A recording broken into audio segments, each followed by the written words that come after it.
ప్రిస్కిల్ల అపోస్తల కార్యం 18వ అధ్యాయం 1-4. సంఘాభివృద్ధి కొరకు ప్రయాసపడిన కొందరిలో ప్రిస్కిల్లా కూడా ముఖ్యమైనది. ప్రిస్కిల్లగా అనగా చిన్న ముసలమ్మ అర్థం. పొంతువశీడిన అకుల అనే యూదుని వివాహం చేసుకుంది. దంపతులు ఇద్దరు అన్యోన్యంగా ఉంటూ విశ్వాస జీవితంలో కలిసి జీవించడం ప్రత్యేకత.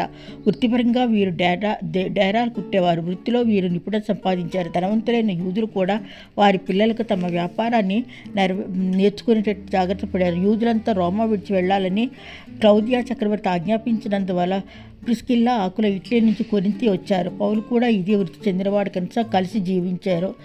యేసుప్రభువు లాగా పౌలు కూడా తన జతపని వారిని ఎన్నుకున్నాడు. కొన్ని దినముల తర్వాత పౌలు, ప్రిస్కిల్లా, ఆకుల సిరియాకు బయలుదేరి అక్కడ నుండి ఎఫెసీ పట్టణం చేరుకున్నారు. బోధన యందు ఆసక్తితో వినేవారు పౌలు బోధలను. పౌలు కొరకు, ఆయన సేవ కొరకు ప్రార్థన చేసేవారు. ప్రాణాలకు తెగించి ఆయనకు తోడుగా నిలబడ్డారు. ప్రిస్కిల్లా ఇంట సంగమం ఉండింది. ఇక్కడ ప్రభు సేవ గంభీరంగా జరిగింది. ప్రిస్కిల్లా తన ఇంట అపోలోలను చేర్చుకొని యేసు గూర్చి అనేక సత్యాలు పంచుకుంది. ఈ భార్యాభర్తల బోధను అపోల్లో విని ఎంతో మేలు పొందినాడు. ఆత్మీయంగా అపోల్లో బలపడ్డాడు. 2 రోమా 16:3-5. క్రీస్తు యేసునందు జతపనివారైన ప్రిస్కిల్లకును అకులకును నా వందనములు చెప్పుడి. వారు నా ప్రాణం కొరకు తన ప్రాణములు ఇచ్చుటకైనా తెగించిరి, మరియు వారి ఇంట ఉన్న సంఘములకు వందనము చెప్పిరి అని చెప్పటం జరిగింది. వీరికి కృతజ్ఞతలంటూ ఈ విధంగా ప్రిస్కిల్లా ఆకులకు ఉత్తరాలు రాశారు. ప్రిస్కిల్లా పేరు చరిత్రలో శాశ్వతంగా నిలిచింది.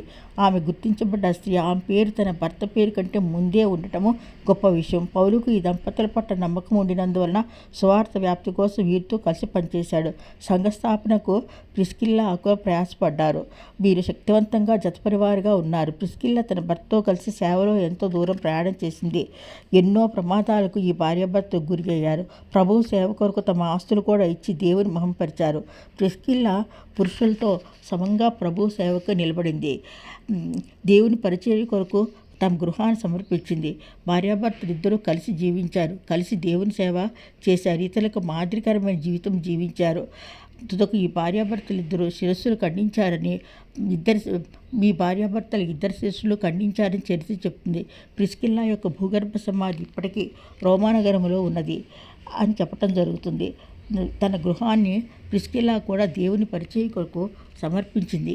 ఈ భార్యాభర్తలు ఇద్దరూ కలిసి జీవించడం జరిగింది. కలిసి దేవుని పరిచర్య చేశారు. ఇతరులకు మాదిరికరమైనటువంటి జీవితము జీవించారు మరియు దేవుని యొక్క పనిముట్టుగా వాడబడినారు. సెలవు మరి FPL టైమ్స్ ఛానల్.